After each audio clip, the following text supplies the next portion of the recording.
I was sitting in a parked car in the dark, my laptop glowing blue on the passenger seat, my finger resting on a button that would move $18 million and end 24 years of silence. I want you to understand where I was before I tell you how I got there. 1 hour earlier, 2 men in dark suits with earpieces had walked me out of my own father's retirement party in front of 220 guests. And my father, standing 3 steps away in a tuxedo that cost more than my car, had looked down at the floor and said nothing. I did not run. I did not cry. I placed the gift I had brought him gently on the nearest table. I walked out through the double doors, and I sat down in my car in the parking garage of the Beauregard Hotel with a laptop I had brought the way a surgeon brings a scalpel, hoping not to need it, prepared to use it if I did. My name is Estella Rutherford. I am 34 years old, and this is the story of the night I stopped being invisible. Before I go any further, let me say one thing, because you are going to need it to walk with me through the parts that cut. This is not a story about revenge. I know it will look like one before it is over, but revenge would have meant I still wanted something from them. And by that night, I did not want anything from them at all. I wanted one thing only, and it was smaller and harder than revenge. I wanted to stop disappearing. Stay with me, because the difference between those two things is the whole point of everything that follows. Let me take you back 11 months, to the day I received an email from a dead woman. My father is Gerald Rutherford. If you have ever driven through the wealthy suburbs north of Pittsburgh, and noticed one of those glass and steel office parks that seem to multiply every year, like something planted, there is a decent chance his name is on the permits somewhere. Commercial real estate. That was his kingdom. 37 years of buying land, putting up buildings, and shaking hands with men who wore watches that cost more than most people's cars. He announced his retirement the spring I turned 34, and the whole town of Fox Chapel behaved as though a senator were stepping down. But that kingdom had a foundation almost no one ever saw. My mother, Helena Langdon, died when I was 10 years old. Ovarian cancer. 7 months from the diagnosis to the funeral, and then she was simply gone, the way someone blows out a candle in the middle of dinner, and the whole table goes strange and dim. What I remember most is not the hospital, and it is not the silence that came after. It is the kitchen table. My mother sitting across from me with a roll of butcher paper, unspooled between us and a tin of drafting pencils, teaching me how to draw a floor plan. She would sketch the bones of a building, the load-bearing walls, the joists, the hidden geometry that held everything else up, and she would say, "Find the bones first, Estella. You cannot fix what you will not look at." I did not know then that she was also an architect. Nobody ever told me. That detail got buried along with everything else about her. 7 months after the funeral, 7, my father married Regina Halstead. I remember the exact morning he told me, because I was sitting at that same kitchen table, drawing the floor plan of our house from memory, and he sat down across from me and said, "You are going to have a new mother, sweetheart." I was 10 years old. I did not know how to say, "I do not want a new one," so I said nothing at all. That was the first time I chose silence. It would be very far from the last. Let me tell you about Regina. Regina Rutherford, born Halstead, was the kind of woman who could walk into a room and rearrange the entire thing without moving a single piece of furniture. She did it with tone, with timing, with the particular talent of making every suggestion sound like a kindness, and every command sound like a question you had somehow already agreed to. She wore soft gray cashmere and tailored tweed the way other women wear denim, casually, constantly, as if it simply arrived on her body each morning without effort. Her hair was always finished, always the same warm honey color, always exactly right. In 24 years, I never once saw Regina caught unprepared. That, I understand now, should have been my first warning. Within a year of the wedding, the seating at holidays quietly changed. I went from sitting beside my father to sitting at the smaller table in the sunroom. Because you are so much more comfortable away from the noise, aren't you, Estella? By the 3rd year, the family holiday card featured Regina, my father, and Serena, Regina's daughter from her first marriage, a girl a few years younger than me. I was told the photographer had run out of light before he could take my portrait. By the 5th year, my childhood bedroom had become Regina's meditation studio, and my things had been boxed and moved to the guest room, because you will be leaving for college soon anyway. No sense wasting the space. Regina introduced Serena to people as our daughter. She introduced me as Gerald's daughter from before, as though I were a rough draft my father had since revised into something better. And the heavy gold bracelet on her wrist, the one my father gave her for their 10th anniversary, I learned much later had been paid for with money from the family trust, a trust built in part on my mother's inheritance. But I did not know that yet, not for a long time. I became a restoration architect. If you do not know what that means, I do not blame you. Most people do not, my family least of all. I restore old buildings, not the glamorous kind. Not hilltop mansions or lakefront estates. I work on the ones everyone else has already given up on. A crumbling Carnegie Library in a Mon Valley mill town. A 19th century firehouse in Homestead with pigeons living in the bell tower. A schoolhouse in McKeesport with a collapsed roof and 100 years of children's names still scratched into the window frames. I strip back the decay, I find the original bones, and I bring them back to life. It is painstaking work. It is physical work. Some days I am covered head to foot in plaster dust, crawling through an attic crawl space with a flashlight clenched between my teeth. I earn about $115,000 a year, which is a perfectly good living by any honest measure. But in the Rutherford world, where Serena once made $250,000 for posting photographs of a handbag to the internet, my career was a punchline. At the last holiday dinner I was grudgingly invited to, Serena announced her newest brand partnership, while Regina beamed at her like the sun coming up. When the table finally turned to me, Regina tilted her head at that precise practiced angle and said, "And Stella, have you found anything more stable yet?" As if I had been job hunting. As if restoration architecture were a phase, a gap year that had somehow stretched out for a decade. My father looked down at his plate. He always looked down at his plate. I drove home that night in my 7-year-old station wagon, 200,000 miles on it, paid off, mine. His new coupe was parked beside it in the driveway when I left, and on her way past she had patted the hood of my car and said, "Cute, very you." I did not answer. I just drove. That was what I had always done. Drove and swallowed and drove. But what none of them knew was that 6 weeks earlier, the Keystone Preservation Alliance had given me their highest honor for the Braddock Library restoration. I did not tell them. I had stopped offering good news to people who only knew how to make it smaller. That project, though, that library, was going to change everything. I just did not know it yet. 11 months before the retirement party, I was kneeling on the floor of my apartment, a restored row house on one of the Mexican war streets, sorting through a box I had not opened in years. It was my mother's box, a battered cardboard thing I had carried from my father's house in Fox Chapel, to my college dormitory, to my first apartment, and finally here, to a third floor, walk up, with creaking floors, and eastern light that came through the windows every morning like it had been strained through honey. Inside was a photograph of her standing in front of a half-built house with sawdust in her hair and the biggest grin I had ever seen on a human face. And at the very bottom, underneath a stack of old birthday cards tied with a ribbon, was a sealed envelope I had somehow never noticed before. It was cream-colored, heavy stock. On the front, in my mother's slanted, confident handwriting, the script I would recognize anywhere on this earth, it said, "For Estella, when she is ready." My hands were shaking when I opened it. Inside was a single sheet of her personal letterhead, and this is the part that stopped my breathing.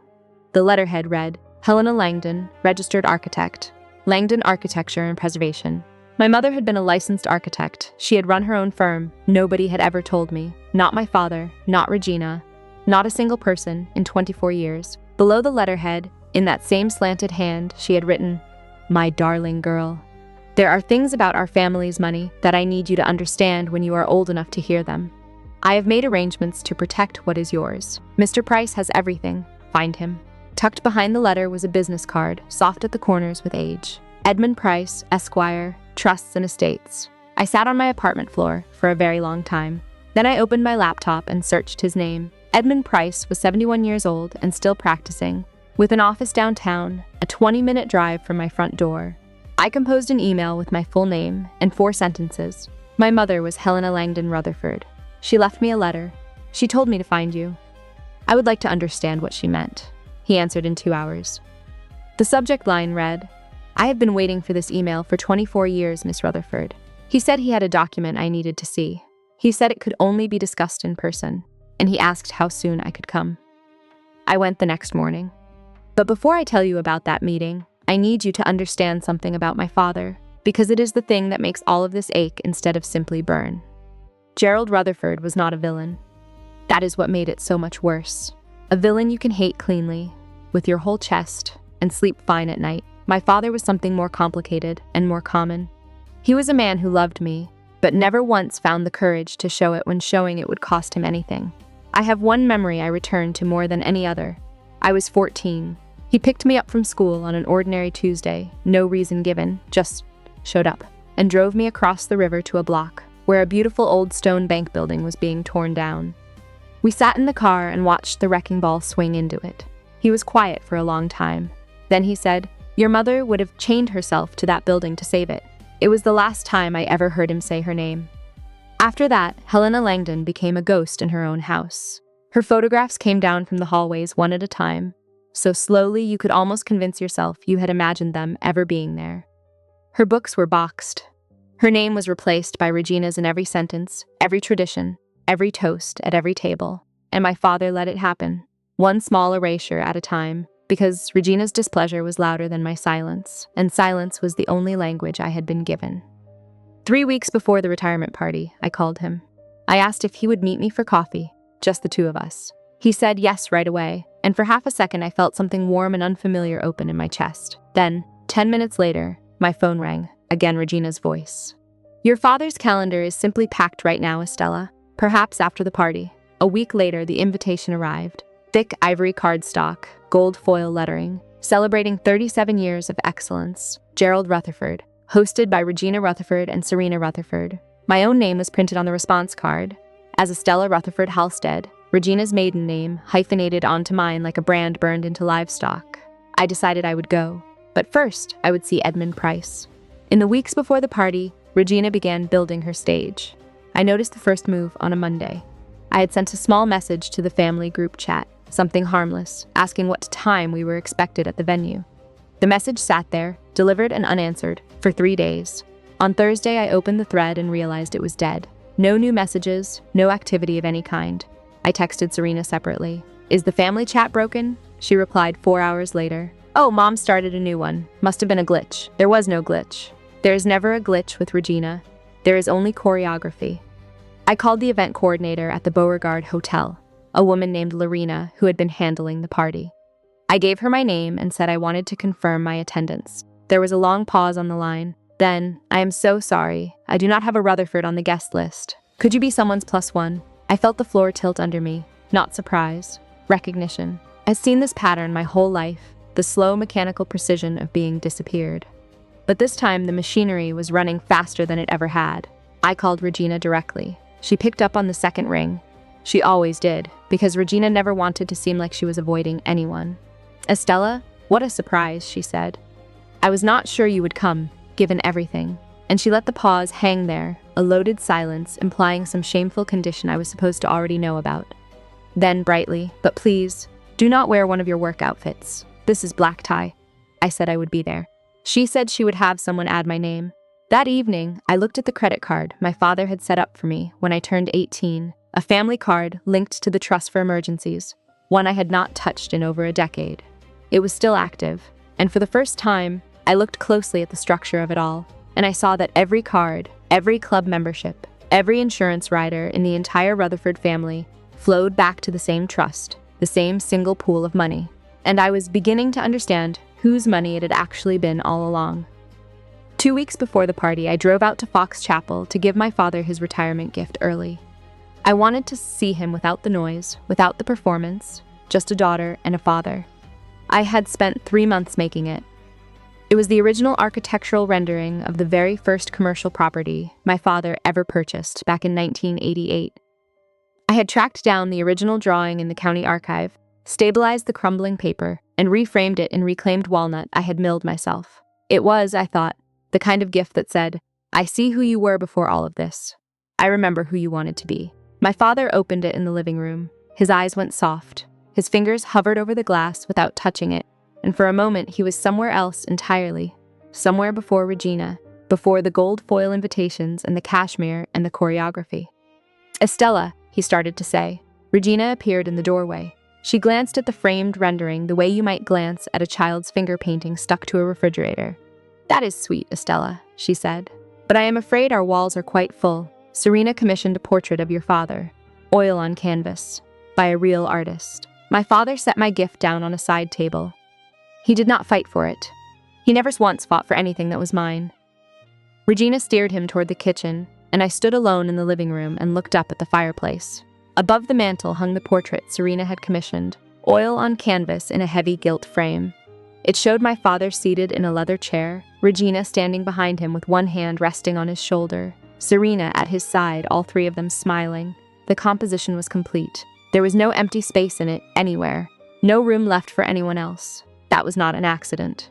Regina did not do accidents. I was turning to leave when I heard her voice from behind the kitchen door, low and fast. "She is going to make a scene at the party, Gerald. You know exactly how she is. She will bring up her mother and ruin the whole night. Perhaps we should arrange for security."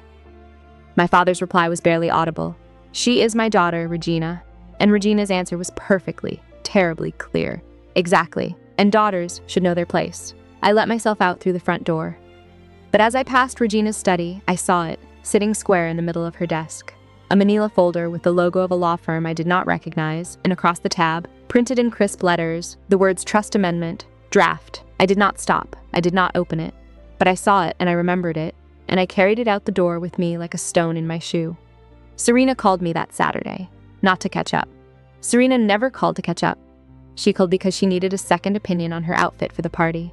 I said yes, because at 34 years old I was still saying yes to people who had never once asked how I was doing. We met at an atelier on Walnut Street in Shadyside, the kind of place where the air itself smells expensive, and the saleswomen remember your name if you spend enough of someone else's money. They remembered Serena's. She tried on 7 dresses in 90 minutes, ivory silk, deep red, a beaded thing that cost more than my monthly rent, each one carried out on a padded hanger by an associate named Brigitte, who called her Miss Rutherford and treated her like minor royalty. The total drifted somewhere above $14,000. Serena did not blink. She handed over a black card, linked, like everything, to the family trust, and Bridget whisked it away with a smile. When I stepped up to pay for a single pair of plain black shoes, $180 from my own account, Bridget looked at my card, then at me and said, "And you are?" Serena laughed. Not cruelly, exactly. Worse. Absently, as though the answer were too obvious to need saying. "She is my half-sister," she said. "She restores old buildings, physically, with her hands." The way she said it, with her hands, as if labor were a quaint little hobby, as if the blisters, and the plaster dust, and the century-old beams I had personally saved from collapse were somehow less real than a $14,000 dress charged to money that was not hers. On the drive home, Serena delivered the message she had actually been sent to deliver. "Estella, Mom thinks it would be better if you did not give a speech at the party. Just attend. You know Dad does not like being emotional in public." I did not answer. I just drove and swallowed and drove. Her shopping bags rustled softly in the back seat. My single small bag sat on the floor between my feet at a red light, tucked in tight like something trying very hard not to take up any space. 1 week before the party, I had lunch with a woman named Judith Fenn. Judith had been my mother's closest friend, one of the very few people left in my life who still said Helena's name out loud, naturally, as if she had been a real person and not a footnote in someone else's biography. We met at a small French place my mother used to take me to for Sunday lunch. When I was small, white tablecloths, copper pans on the wall, an old waiter who still remembered that Helena had ordered the same thing every single time. I ordered it too. Judith was quieter than usual. She kept straightening her silverware. Finally, halfway through her second glass of wine, she said it. "Estella, is it true that you lost your job?" I put down my fork. "Who told you that?" "Regina," she said. "At the garden club luncheon last week. She told the whole table you had been struggling. No steady income, leaning on your father to get by." Judith paused, clearly miserable. "She said you have been having some mental health difficulties, that you push everyone away, that the family has been trying so hard to help you, but you simply will not accept it. She called you, and I am sorry to even repeat this, the cold one." I sat very still. I had not lost my job. I had not taken a single dollar from my father since the day I left for college. And my mental health, tested as it certainly had been by 24 years of Regina, was not a subject I had ever once discussed with anyone in that garden club. Regina was building a story. She was seeding it, carefully, into every circle that mattered, the garden club, the charity boards, the country club wives, so that by the time the party arrived, everyone in that ballroom would already believe the same thing. Estella Rutherford is unstable, uninvited, unwelcome. That way, when I was removed from the party, and I understood now that removal was the plan, no one would question it. They would only nod and murmur, "Poor thing, it was always going to come to this." Judith reached across the table and took my hand. "I did not believe a word of it, Estella," she said. "Your mother was the strongest woman I ever knew, and you are her daughter through and through." I squeezed her hand, and something inside me that had been quietly bending for a very long time finally stopped bending and began, slowly, to straighten. "Here is the one time I am going to step out of the story to speak to you directly, and then I promise I will not break the spell again. If you have ever walked into a room full of your own relatives and felt like a ghost at your own life, present but somehow unseen, your name misspelled on purpose, your good news met with a change of subject, then you already know exactly how the next part is going to feel. So stay close to me. It is about to turn, and I do not want you to miss the moment it does." 3 weeks before the party, I had gone to see Edmund Price. His office was on the 14th floor of a pre-war building, downtown, the elevator slow, the hallway dim, the door solid oak with a brass nameplate that had not been polished since before I was born. Inside, it looked exactly the way you would imagine a trust attorney's office to look if he had been practicing for 4 decades and saw no earthly reason to redecorate. Floor-to-ceiling bookshelves, leather-bound volumes of estate law, a mahogany desk buried under neatly squared stacks of files, and on the wall behind his chair, a framed photograph of my mother, younger than I had ever seen her, standing in front of a building in a hard hat, with a rolled blueprint under her arm, laughing at something outside the frame. Price was silver-haired, deliberate, unhurried. He spoke the way careful lawyers speak, every sentence weighed before it was let go. "Your mother retained me the year she learned about the cancer," he said. "She wanted to be certain that her assets, specifically the inheritance she had brought into the marriage from the Langdon family, would be protected for you, no matter what happened after she was gone." He set a document on the desk between us. 40 pages, leather-bound, my mother's signature in blue ink on the final page. He explained it to me in plain English, because my mother had instructed him to, 24 years in advance. Helena Langdon had entered her marriage with $18 million in inherited family wealth. That money had been placed into the Rutherford Family Trust, but with one critical legal distinction. It had been designated as segregated funds, walled off, legally separate from every other asset in the trust, even though it sat in the same account. She had been careful, he said, not to leave the protection of it in the hands of anyone she could not be certain of. The trustee of record was an independent fiduciary. The counsel of record was him.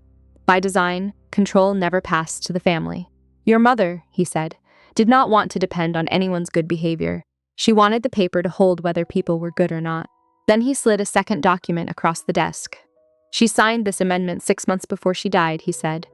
"It names you, Estella Langdon Rutherford, as the sole beneficiary of the segregated funds, effective upon your 30th birthday. No co-signatures required, no trustee approval needed. In the margin, in my mother's own hand, 3 words. For my girl. Does my father know about this?" I asked.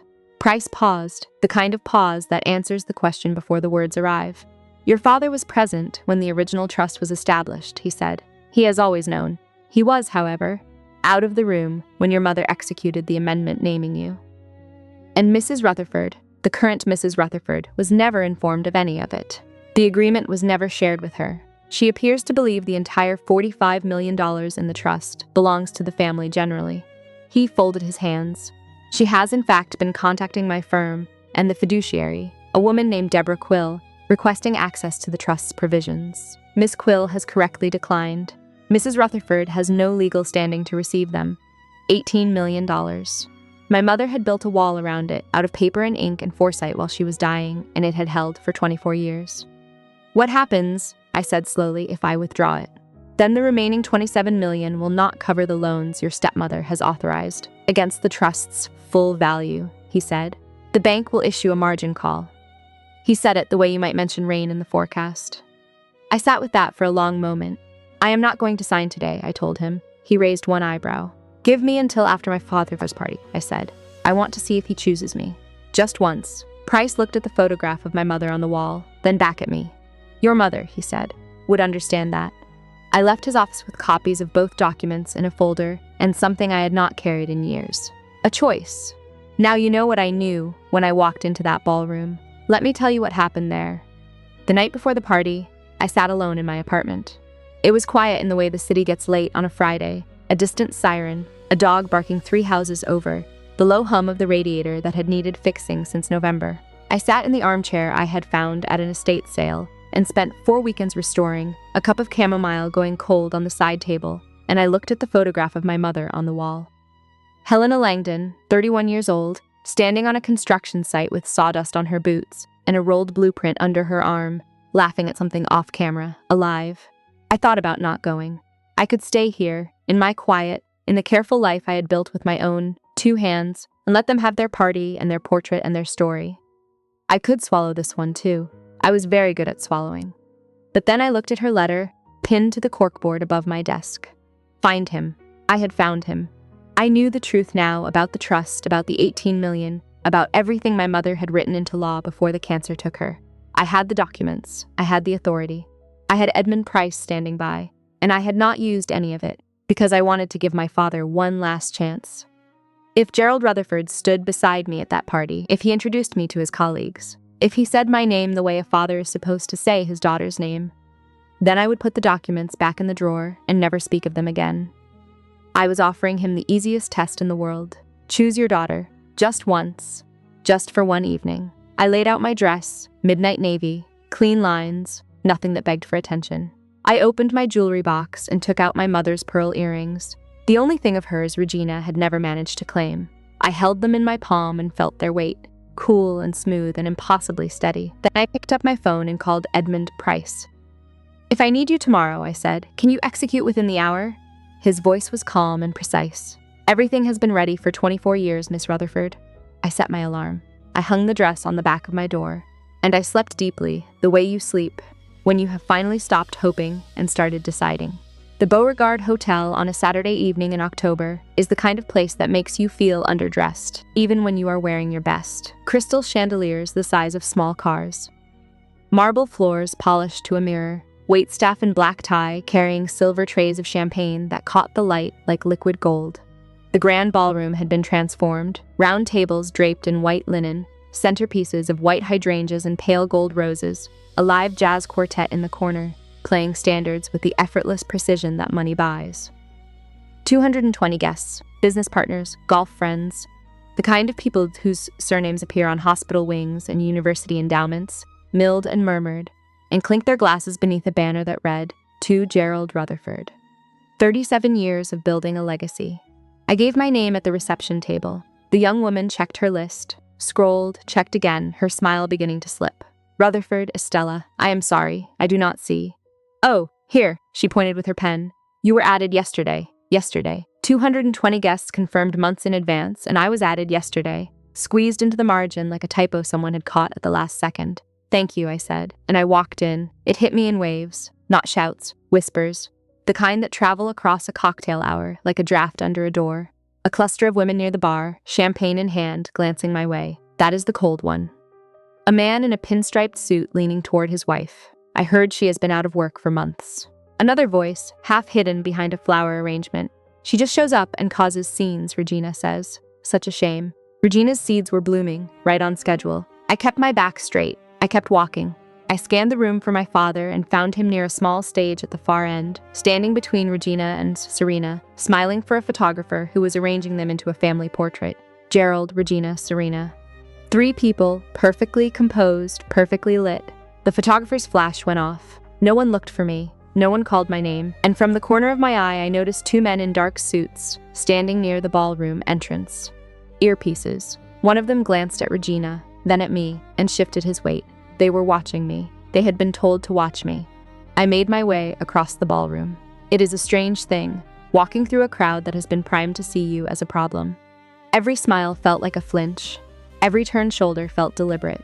I passed a table of my father's oldest business partners, men I had known since I was a child, and not one of them said hello. Regina's narrative had done its work. I was not Gerald Rutherford's eldest daughter anymore. I was the cautionary tale they had all been briefed on before I arrived. I reached the small circle around my father. Gerald saw me first. His face did something complicated, a flicker of warmth chased immediately by something that looked like panic.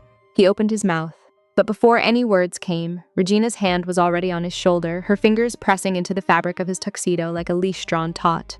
"Estella," he managed. "Glad you could make it." 5 words. The same 5 words you would give a colleague you half recognized. Regina turned to face me, radiant in cream silk, diamonds at her throat, wearing that particular smile she reserved for the moment just before she drew blood. Her voice was pitched exactly loud enough for the 15 people around us to hear every syllable. Estella, what a surprise. I truly was not sure you would come, given everything. She let it land, her eyes sweeping the circle as if inviting them all to fill in the blank with whatever rumor they had been fed. Then, softer, almost tender, well, just try not to make tonight about yourself. All right, tonight is about family. Family. The word landed like the flat of a hand. Serena appeared at Regina's elbow, a new platinum and diamond necklace at her collarbone, $9,000 of it catching the chandelier light. She looked at my dress with the specific kind of smile that is actually in inventory. Estella, love the dress. Is it from last season? I let it pass. I had not come for Serena. I looked at my father. Dad, I said, can I talk to you for a moment alone? His eyes moved toward me. I saw it, the instinct, the flicker of yes, his body leaning half an inch in my direction. Then Regina's hand tightened on his arm. Gerald, the Hendricks are waiting, she said. You can talk to Estella later. Silk's over still. My father straightened. He looked at Regina. He looked at me. And then he turned and walked toward the Hendricks, Regina steering him away like a hand on a rudder. I stood alone in the middle of 220 people. An older woman I did not recognize drifted past, paused, and said to her companion, not quietly enough, poor thing. Regina says she has been struggling terribly. Such a shame. Her mother was a wonderful woman. Her mother was a wonderful woman. Yes, she was. And she had left me more than anyone in that gilded room could possibly have understood. The speeches began at 8:30. Regina took the microphone first. Of course she did. She stood on the small stage in her cream silk gown, diamonds blazing under the spotlights, and delivered a speech that was, by any measure, flawless. She thanked the guests. She praised my father's 37 years of work. She called Serena up to the stage for an embrace that drew a soft collective sound of approval from 220 throats. She spoke about family, about loyalty, about the people who truly make a house into a home. She did not say my name. She did not look at me once. My mother's name was not mentioned a single time. When the applause faded, I stood up. I was not going to make a speech. I only wanted to walk to the front and hand my father a small velvet box. Inside it was a brass compass I had spent weeks restoring. The same one my mother had given him when they were young and broke. And in love, engraved with her initials, H and L, the compass she had pressed into his hand when he told her he wanted to build things, and she told him he had better learn which direction he was facing first. I wanted to hand it to him and say something quiet, something private, something that belonged only to us. I was 10 steps from the stage when Regina saw me coming. Her expression did not change. That is the thing I remember most clearly, how controlled she was. She leaned into the microphone, and in a voice as clear and calm as a dinner bell, she said, "Security." The ballroom murmured, heads turned. Then she said it, every word precise, every syllable engineered to carry to the back wall. Please remove this woman. She was not invited, and she is causing a disruption. 220 people went silent. The jazz quartet stopped mid-phrase. Even the bartender paused with a bottle tilted over a glass. Every pair of eyes in that room swung to me, standing alone in the center aisle, holding a small velvet box, wearing my mother's pearls. I looked at my father. Gerald Rutherford was 3 steps from the microphone, 3 steps from his wife, 3 steps from his daughter. He looked at Regina, he looked at me, and then he looked down at the floor, and he said nothing. The 2 men in dark suits materialized on either side of me. The one on my left spoke quietly. "Ma'am, we have been asked to escort you out." The room watched. Some people looked away, some did not. Near the stage, Serena had her phone up. Filming. She was filming her own sister being removed from their father's retirement party. I set the velvet box down on the nearest table. I did not throw it. I did not slam it. I placed it gently, the way you set down something you love and are choosing to leave behind. Then I looked at my father one last time, and I said, not loudly, not with anger, just clearly enough for the people nearby to hear, "I came here for you, Dad, not for her, but I see your choice." I turned. I walked toward the exit with my back straight and my eyes dry, my mother's pearls catching the last of the chandelier light as I passed through the double doors into the lobby. Behind me, I heard Regina's voice return to the microphone, warm and smooth as if nothing at all had happened. "I am so sorry about that, everyone. Now, where were we?" The jazz quartet started up again before the doors had even finished closing behind me, and that is how I came to be sitting in a parked car in the dark on the 4th level of a hotel garage. my laptop glowing blue on the passenger seat, my finger resting on a button. Now you are caught up to where we began. Let me tell you what I did next. I gave myself 60 seconds first. I sat on the top step of the hotel's side entrance for exactly 60 seconds and let myself feel all of it. The humiliation, the silence where my father's voice should have been. The knowledge that 220 people had watched me be erased and then gone straight back to their champagne. 60 seconds for every swallowed word, every holiday at the small table in the sunroom, every time I had driven home and told myself it did not matter. And then I stood up because my mother did not raise me to sit crying on other people's steps. I walked to my car. I opened the laptop. I called Deborah Quill, the fiduciary, who picked up on the first ring because I had warned her this call might come tonight. "Deborah," I said, "this is Estella Rutherford. I am ready to proceed with the segregated fund transfer." Her voice was steady, professional, entirely unsurprised. "I will need your digital signature and the authorization code from Mr. Price," she said. "I can execute within 45 minutes of receiving both. You will have them in 10. I dialed a conference line. Edmund Price came on first, then Deborah. "Authorization code," Price said, and read off a string of characters, calm and precise, as though reading a weather report. "This authorizes the transfer of segregated funds from the Rutherford Family Trust into the Estella Rutherford Irrevocable Trust, per the trust agreement and the amendment." Deborah confirmed receipt.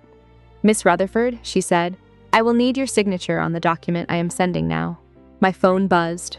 I opened the email and I read every single line, because my mother taught me that you find the bones first. You never sign what you have not looked at. Then I signed. "Processing," Deborah said. "Estimated completion 45 minutes. While I waited, I did the rest. I did not cancel anything out of spite. I want you to understand that. Regina and Serena were authorized users on cards linked to the trust's collateral, the country club membership, the supplemental insurance riders, all of it tethered to the same pool of money that was about to shrink by $18 million. When the trust balance dropped below the bank's covenant threshold, the automated compliance system would freeze every linked account on its own. I was not pulling a trigger. I was simply watching arithmetic do what arithmetic does. My mother's wall was coming home, and everything that had been leaning on it without permission was going to feel the shift. Just before 10 o'clock, Deborah called back. "Transfer complete," she said. $18,060,000 and change. "The funds are in your trust, Miss Rutherford." I closed the laptop. I sat in the dark for a moment and listened to my own breathing. Then I turned off my phone, started the engine, and drove home. When I turned my phone back on 40 minutes later, there were 14 missed calls. By the time I set it on my kitchen counter, the number was 31. By the time I had finished making a cup of tea, it was 59. 59 calls. They had not called me 59 times in the last 24 years combined. I learned later what those 59 calls sounded like from the other end, because Judith Fenn stayed at the party until the very end and remembered everything. A few minutes after the transfer cleared, Serena tried to buy a round of drinks for her friends at the ballroom bar. Her card was declined. She laughed, embarrassed, and pulled out a second. Declined. A third. Declined. The bartender's smile went stiff. Serena's cheeks went red. A few minutes after that, Regina's phone lit up with a notification from the fiduciary firm, the kind that arrives in bold type with the word urgent in the subject line. Significant asset movement in the Rutherford Family Trust. Action required. Regina stepped off the dance floor and called Deborah Quill directly. Deborah, professional and neutral and bound by her fiduciary duty, told her only this: "A beneficiary has exercised their right to withdraw segregated funds under the original trust agreement. I am not authorized to disclose further details by phone." Judith said she watched the color drain from Regina's face in real time, like a screen going dark. First the smile, then the composure, then the certainty. All of it gone in the space of a single phone call. Regina crossed the room, gripped my father's arm, and pulled him into the quiet corner by the coat check. "What did you do?" she hissed. Gerald stared at her. "What are you talking about?" Regina pulled up the trust portal on her phone, her fingers shaking. The balance that had read $45 million that morning now read 27. And in the transaction log, one line: segregated fund withdrawal. Beneficiary, Estella L. Rutherford. My father's face went gray. And for the first time in 24 years, the woman who controlled every room she walked into looked like she had lost the floor beneath her feet. Judith told me a few guests shifted uncomfortably in their seats after I had been walked out. A woman at one of the tables leaned toward her husband and whispered, "That did not feel right." A retired judge named Bertram Fowley set down his champagne and did not pick it up again for the rest of the night. But no one stood, no one spoke. That is the thing about a room full of polite people. Politeness is just another word for complicity. When someone is being dragged out in front of you, and you decide your comfort matters more than their dignity. My father sat at the head table and did not eat and did not speak during the toast his oldest partner gave. Judith said he kept looking at the velvet box I had left behind, sitting untouched on a table near the aisle like a small monument to something broken. He did not open it. Regina leaned over to one of his real estate partners and said, quietly but not quietly enough, Estella has always been difficult. Her mother spoiled her terribly. But we have tried our best. The narrative held. The room believed it. The party went on. And while they danced and drank and told themselves everything was fine, I was already home, sitting in my chair with a cup of chamomile, watching my phone light up and go dark, like a heart monitor for a family in cardiac arrest. Serena first, frantic. Estella, what did you do? Then Regina, no longer velvet, no longer measured. You have no right. This is family money. Then Serena again. My cards are not working. This is not funny. Then my father, the simplest message and the one that hurt the most. Estella, please call me. We need to talk. Then Regina, sharp as broken glass. I am calling our lawyer. You will regret this. I did not answer. Instead, I ran a bath. I took off the midnight navy dress and hung it carefully on the back of the door. I unclipped my mother's pearls and set them on the vanity. I stepped into the hot water, and I stayed there until my breathing slowed, and the steam softened the edges of everything. When I got out, I put on a sweater, made another cup of tea, sat in my chair, and looked at the photograph of my mother, laughing on that construction site, completely alive. I did what you asked, Mom, I said to the empty room. I found him, and I found what you left for me. The phone had stopped ringing. 59 calls total. It was a little after 11 at night, and then the intercom buzzed. I looked at the little screen. There they were. All three of them, standing on the stoop of my building on a Saturday night in October. My father in his tuxedo, tie loosened, his face the color of wet concrete. Regina still in her cream silk gown, mascara tracked down both cheeks in dark rivulets, clutching her handbag like a life preserver. And Serena, half a step behind, hugging her phone to her chest with both hands, her eyes swollen and red. For 24 years, I had gone to them. To their house, their dinners, their parties, always on their terms. I had driven out to Fox Chapel and sat at the small table and smiled through comments engineered to make me smaller. I had rung their doorbell like a guest in my own family. And now, for the first time, they were standing at mine. I did not move right away. I stood at the intercom and let myself really look at the image on that screen. Regina, who had never once set foot in my apartment in all the years I had lived there, standing on my stoop with panic in her posture. There was something in that picture I needed to absorb before I opened the door. Then I walked to my desk and pulled out the folder, the copies of the trust agreement and the amendment, the transfer confirmation from Deborah Quill, and one more document, something I had not mentioned to a single soul, something I had been carrying since my meeting with Edmund Price. I tucked it at the very back of the folder. I checked my reflection in the hall mirror. Sweater, hair down, no makeup, clean, simple, mine. I pressed the intercom. Come up. Regina was first up the stairs, heels clicking on the old wood, already drawing breath for whatever she had rehearsed in the car. She crossed my threshold and started. How dare you? I raised one hand, not dramatically, just enough. You are at my door, Regina, I said. Lower your voice or leave. She stopped, mid-word, mid-breath. It was, I think, the first time in 24 years that anyone had said no to Regina Rutherford on a doorstep, and she looked at me as though I had spoken a language she had not known I could understand. I stepped aside. Come in, I said, but I will be the one talking tonight. They sat in my living room the way people sit in a doctor's office when the news is already bad. My father took the armchair by the window, the one I had reupholstered in olive linen the spring before, and he looked shrunken inside his tuxedo, a man built for conference rooms, now folded into a small apartment that smelled of chamomile and old books. Regina refused to sit. Standing was control, and she was not ready to give it up. Serena perched on the very edge of the sofa, arms crossed, phone still clutched in one hand, not looking at anyone. Regina fired first. You stole from this family. That money belongs to your father. I opened the folder on the coffee table. I did not rush. I did not raise my voice. I had spent my entire career finding the original structure of a building underneath decades of bad renovations, finding the load-bearing walls somebody had plastered over and pretended were not there. That is exactly what I was about to do now. That money, I said, All 18 million of it never belonged to my father.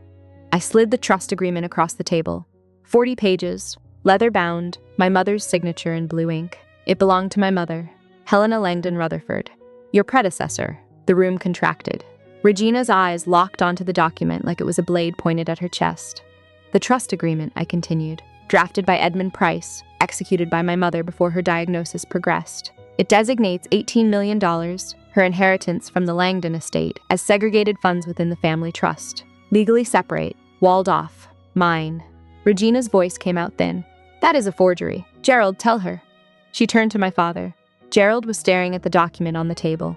He did not look up, he did not deny it. The silence in that room was the loudest sound I have ever heard. You knew, I said. Not a question. Didn't you, Dad? My father's throat moved. His hands gripped the arms of the chair.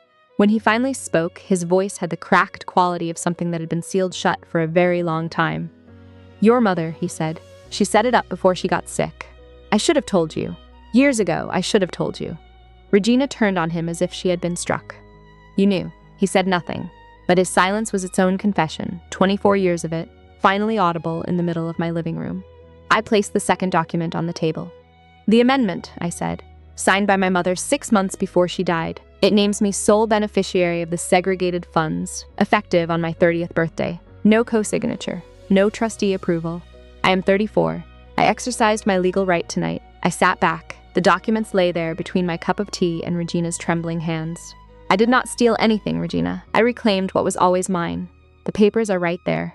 You are welcome to read every word. Regina read fast. I watched her eyes scan the pages, flipping, searching for the crack, the loophole, the mistake. She did not find one. My mother had been meticulous. Edmund Price had been meticulous. 24 years of careful legal architecture built to hold. When Regina looked up, she had already changed tactics. The fury was gone, replaced by something I had watched 100 times over the years. The quiver in the chin, the careful widening of the eyes, the trembling hand pressed flat against the collarbone, victim mode, her most practiced performance. Gerald, she breathed, turning to my father. She is tearing this family apart, after everything I have done, for this family. For her, I cut her off, not with volume, with information. Speaking of what you have done, Regina, I said. I know about the amendment you have been drafting. The performance collapsed instantly, like a mask cracking straight down the center. Her hand dropped from her collarbone. Her mouth opened, then closed. The room went vacuum silent. 3 weeks ago, I said, I was at the house. I saw the folder on your desk. A draft amendment from a law firm, designed to remove me as beneficiary of the segregated funds and transfer them to Serena. Serena's head snapped up. What? I also confirmed with the fiduciary that you have been calling them repeatedly, trying to get access to my mother's trust provisions, details Deborah Quill correctly refused to give you, because you have no legal standing to receive them. Regina abandoned the tears. What replaced them was something raw and real, genuine anger stripped of all the silk. So what? She said. That money has been sitting there for 20 years doing nothing. Serena deserves it more than you do. At least she contributes to this family. Mom, stop. Serena's voice was small, but it was sharp, a crack in a wall I had not expected. Regina did not hear her, or chose not to. I looked at my sister, then back at Regina. Serena deserves what, exactly, I said. $18 million that my mother inherited, that my mother's parents and grandparents built over 3 generations. For what? To be spent on posts charged to a trust that was never hers. Estella, that is enough. My father's voice, weak, surfacing. I turned to him. I had been waiting for that word my whole life. Enough, his favorite word. The word he reached for every single time the truth got too close for comfort. No, Dad, I said. You do not get to say enough tonight. You lost that right when you stood 3 steps away and watched 2 men walk me out of a ballroom, and you looked at the floor, and you said nothing. The silence after that was different from all the others. It was not the silence of composure or control. It was the silence of a man hearing, for the first time, the actual cost of his own cowardice. Regina reached into her handbag and pulled out the manila folder, the same one I had glimpsed on her desk, and held it up like a shield. This amendment is perfectly legal, she said, and Gerald was going to sign it. He cannot, I said. The segregated funds have been in my name for years, since the day my mother signed the amendment. That draft was written to alter something you had no authority over, for assets you had no claim to, using a provision that does not exist. Your lawyer should have told you that, unless you never gave them the full picture, which I suspect is exactly what happened. Regina stared at me. The folder trembled in her hand, a weapon that had turned back into paper. I let the silence hold. Then I explained what was going to happen next, not with emotion, not with any satisfaction, but the way I would explain load calculations on a job site. Facts, structure, arithmetic. When I withdrew the $18 million tonight, I said, the trust dropped from $45 million to $27. But over the past several years, Regina, using your position as a co-trustee, you authorized loans against the trust's full value. Real estate leverage. The total outstanding debt collateralized by the trust is around $40 million. My father's head lifted slowly. He had not known that number. I could see it on his face, the specific expression of a man who has signed things without reading them because his wife told him it was handled. The bank's loan covenant, I continued, requires the trust to maintain collateral coverage of at least 1-to-1. As of tonight, the coverage ratio is roughly 2/3, $13 million short. The bank's automated system has already frozen the linked accounts, the cards, the club, the insurance riders. A formal margin call will follow within 72 hours. That is why my cards, Serena whispered. Yes, I said. You planned this, Regina said, her voice ablade. You planned all of this to destroy us. I looked at her across my coffee table, across the trust documents, across the cold tea, across 24 years. No, I said. I planned to come to my father's party, hand him a compass that belonged to my mother, and hope for one single evening to feel like his daughter. You planned a public humiliation. You planned to have me removed by security. You planned a fraudulent amendment to take my inheritance and hand it to your own child. I did not plan anything, Regina. I simply stopped waiting for you to do the right thing. Then I reached into the folder and pulled out the last document, the one I had been carrying since my meeting with Price, the one I had shown no one. It was an email, printed on plain paper, sent 6 months earlier from Regina's personal account to her attorney, and accidentally copied to Edmund Price, whose address was still listed in that law firm's system as counsel of record for the trust. I read it out loud, every word. We need to move quickly before Estella finds out about Helena's trust provisions. Gerald does not have the spine to stop us. The room went airless. My father reached for the printout. He read it once, then again. Then he set it down on the table and looked at his wife as though he were seeing her for the very first time. Not the woman in cream silk who organized his calendar and managed his life and told him when to smile, but the woman who had written the words "Gerald does not have the spine" in a sentence engineered to steal his dead wife's money from his living daughter. Regina, he said. His voice was barely there. Is this real? She did not answer. She did not need to. Her face answered for her, the specific, unmistakable expression of a person caught not in a lie but in the truth. That is not revenge, I said quietly. That is arithmetic. And that, I said, nodding at the email on the table, is who she is. What happened next was the sound of a structure failing. Not all at once, not the dramatic collapse you see in films, the slow kind. The kind I have watched 100 times in my work, when a building has been standing on a compromised foundation for decades, and one day a single beam finally gives way, and everything above it shifts. Regina reached for the email, as if taking it off the table could unwrite the words. My father pulled it back out of her reach. She pivoted, and there it was again, the chin quiver, the glistening eyes, the hand at the throat. She is manipulating you, Gerald, just the way Helena always did. My father stood up. In 24 years, I had never once seen Gerald Rutherford stand up to Regina. He had yielded. He had deferred. He had looked at his plate and let his silence do the work of agreement. But something in that sentence, just the way Helena always did, struck a wall inside him that even he had not known was still standing. Do not, he said. His voice was shaking, but the words came out like stone. Do not say her name. Regina stopped. Her mouth was open, and no sound came out. For perhaps the first time in their marriage, she had no response prepared, because she had never once imagined she would need one. Serena stood slowly from the sofa. Her face was blotchy and wet, but her voice was steadier than either of her parents. Estella, she said. I did not know. About the trust, the amendment, any of it. I looked at my sister, my half-sister, the golden child, the one who had been handed everything I had been denied. And I saw, underneath the diamond necklace and the ruined makeup, a 28-year-old woman standing in the wreckage of the only story she had ever been told about her own family. I believe you did not know about the trust, Serena, I said. But you knew what it felt like to watch your sister get cropped out of the family photos. You knew what it meant when I sat at the small table in the sunroom every single holiday. You knew, and you said nothing. She closed her eyes and nodded once, and did not try to defend herself, and I will give her that. My father took a step toward me. Estella, I am sorry. I let the words settle. I did not rush to comfort him. I did not say it is okay because it was not okay. It had not been okay for 24 years, and pretending otherwise would only have been one more kind of silence. I know you are, Dad, I said, but sorry is not enough anymore. I need you to do something. He waited. I laid it out clearly, simply, the way my mother would have. 4 conditions. First, the 18 million stays in my trust. That is not up for discussion. Second, Regina's draft amendment is destroyed, with notarized confirmation that it has been voided.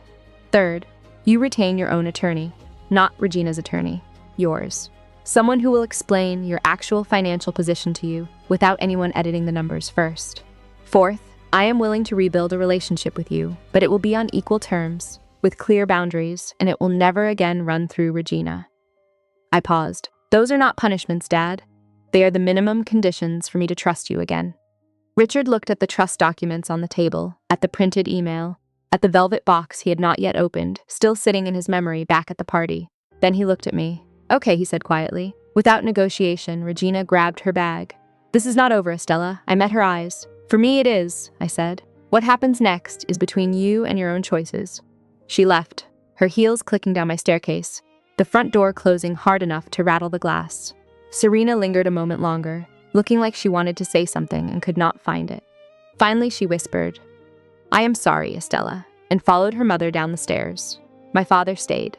He sat back down in the olive chair and stared at his hands, and neither of us spoke for a very long time. The radiator hummed. The old house settled. The photograph of my mother watched us both from the wall. The fallout arrived in waves over the next 72 hours, each one more precise than the last. Monday morning, the margin call came. A letter from the bank, couriered to my father's office, bold letterhead, red urgent stamp, the kind of document that makes your hands cold before you finish the first paragraph. The trust was $13 million below its required collateral threshold. My father had 60 days to inject capital or liquidate. 2 commercial properties, an office complex in one suburb and a retail center in another, would have to be sold. My father hired his own attorney that same afternoon, not Regina's lawyer, his own. A woman named Dolores Kwan, from a firm Regina had never heard of, recommended by a colleague Regina had never met. Dolores pulled the full financial records of the trust, something no one had done independently in over a decade. What she found was the second detonation. Over the past 15 years, Regina, using her position as co-trustee, had authorized around $2,600,000 in withdrawals from the trust's operating account, recorded blandly as family expenses. Dolores's audit revealed they were anything but. Personal shopping, first-class travel, spa retreats, Serena's entire lifestyle, and a down payment on a vacation cottage titled solely in Regina's own name. None of it had been approved by the trustee of record. None of it had been disclosed to my father. All of it was a breach of fiduciary duty under the trust's governing documents. Regina was given a choice: repay the $2.6 million through a structured plan, or face civil liability and removal as co-trustee. The country club membership stayed frozen. The insurance riders lapsed. Serena's card stayed dark. And 2 days after the margin call, Serena quietly deactivated her entire online presence. No announcement, no farewell, just a single final post that read, "Taking some time away." It was, I think, the first honest thing she had said in public in years. 1 week after the party, my father called. Not through Regina, not through a secretary, not through any intermediary. He picked up the phone himself, dialed my number, and asked if I would have coffee with him. We met at the little French place, on the day my mother had loved, the white tablecloths, the copper pans, the old waiter. He was already seated when I arrived, and he looked older, not in the gradual way aging usually works, but suddenly, as if a decade had landed on him in the space of a single week. His collar was loose, his eyes were shadowed. He had not shaved well. On the table in front of him was the velvet box. I opened it, he said. The brass compasses lay in his palm. I had spent weeks restoring it, cleaning the patina, repairing the tiny hinge, polishing the case until the engraved initials were legible again. H&L. My mother had given it to him in their second year together, when he told her he wanted to build things, and she told him he had better learn which direction he was facing first. My father turned it over in his hands. The needle still worked, trembling, settling, pointing true. She was my compass, he said, your mother, and I let someone else steer. He was crying quietly, the way men of his generation cry, jaw tight, eyes spilling, no sound. I had not seen him cry since her funeral 24 years before. I did not say it is okay, because it was not yet, maybe not for a long time. But I said, I am glad you are here, Dad. That is a start. He told me he had asked Regina to move out of the house, temporarily. Not a divorce, not yet, but a separation. She was staying at a hotel in Sewickley. He needed space, he said, to understand what had happened to his life, while he was not paying attention. We ordered coffee, and then, without either of us planning it, we both ordered the same dish my mother had ordered at that table every Sunday of my childhood. Neither of us said a word about it. We did not need to. 2 weeks after the party, Regina came to my door alone. No mascara this time, no silk gown. A plain gray coat over a plain black dress, her face bare, no foundation, no careful concealer, just the raw map of a 58-year-old woman who had not been sleeping. The heavy gold bracelet was gone from her wrist. I learned later she had sold it to begin repaying the $2.6 million. She did not buzz the intercom. She must have followed a neighbor in through the front door. I opened my apartment door and found her on the landing, arms at her sides, looking smaller than I had ever seen her. You have ruined everything I built, she said. It was not angry. It was not performed. It was the flattest, most honest thing Regina had ever said to me. I leaned against my doorframe. You built on someone else's foundation. Regina, I said. My mother's money, my mother's husband, even my mother's daughter. You tried to erase me so you could keep the whole stage to yourself. She flinched. Not the theatrical flinch, the real one, the kind that happens in the muscles around the eyes a half second before the brain can edit it. And then she said something I did not expect. I was terrified, she said. Every single day, for 24 years, I was terrified that one day you would show up and take it all away. Her voice cracked. And you did. I looked at her, and I understood the fear. I understood it the way you understand the rot inside a wall you have just opened up. It does not excuse the damage, but you can see finally where it started. I did not take anything that was yours, I said. I took what was mine. The difference is that you never once understood there was a difference. She held my gaze for a long moment. No apology came. I had not expected one. Regina was many things, but she was not a woman who apologized to people she had spent her life placing beneath her. She turned and walked down the stairs, slower than I had ever heard her move. No click of designer heels this time, just the quiet pad of flat shoes on old wood. I closed the door, leaned my forehead against it, and breathed. 3 months later, I stood on a stage again. This time, no one called for security. The National Trust for Historic Preservation held its annual gala in Washington, in a restored ballroom with ironwork balconies and a vaulted ceiling and the kind of craftsmanship that makes you believe people once built things to last. I was there as a guest of honor, invited to present the first project of the Helena Langdon Foundation, a nonprofit I had established with a portion of the trust to restore endangered historic buildings in neighborhoods that had been written off. My first project was a settlement house in a formerly redlined part of the city, built in 1911, shuttered in 1979, condemned 2 years ago, and now coming back to life. Load-bearing walls, original tile, the whole skeleton saved. I wore a deep green dress that night, simple, well-cut, and my mother's pearl earrings. Behind me on the screen, in letters 6 feet tall, the words, The Helena Langdon Foundation. Preserving what matters. My father was in the audience, front row. He had driven down alone.